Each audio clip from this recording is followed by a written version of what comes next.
কারিগরি ও বৃত্তিমূলক শিক্ষা ও প্রতিষ্ঠান খাতে উন্নয়নের জন্য বাংলাদেশকে $150 মিলিয়ন দিচ্ছে এশীয় উন্নয়ন ব্যাংক এডিবি।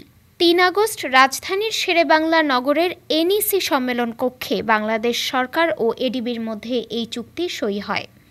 অর্থনৈতিক সম্পর্ক বিভাগের সচিব মোহাম্মদ শাহরিয়ার কাদের সিদ্দিকী ও এডিবির কান্ট্রি ডিরেক্টর হো ইউন জিওং নিজ নিজ পক্ষে চুক্তিতে স্বাক্ষর করেন।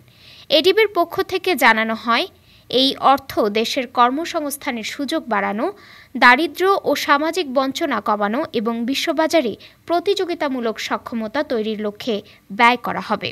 জিওং বলেন, বাংলাদেশের অর্থনৈতিক বৈচিত্র্যকরণের সঙ্গে সামঞ্জস্য রেখে 5টি খাতকে অগ্রাধিকার দিয়ে এ কর্মসূচি বাস্তবায়ন করা হবে। যান্ত্রিক, ইলেকট্রনিক্স ও বৈদ্যুতিক তথ্য ও যোগাযোগ প্রযুক্তি, নাগরিক এবং খাদ্য ও কৃষি। তিনি আরও বলেন, এই কর্মসূচি সরকারের সমন্বিত টিভিইটি ডেভেলপমেন্ট অ্যাকশন প্ল্যানের সঙ্গে সঙ্গতিপূর্ণভাবে কাজ করবে। এতে দক্ষ শিক্ষক তৈরি ও প্রশিক্ষণের সুযোগ বাড়বে, যা শিক্ষার্থীদের মানসম্মত শিক্ষা ও চাকরির প্রস্তুতিতে সহায়ক হবে। এই কর্মসূচি শেষে কমপক্ষে 10,000 শিক্ষক তাদের দক্ষতা বাড়াতে পারবেন, যা 2,50,000-এর বেশি শিক্ষার্থীর ওপর ইতিবাচক প্রভাব ফেলবে। ডেস্ক রিপোর্ট, আজ বার্তা।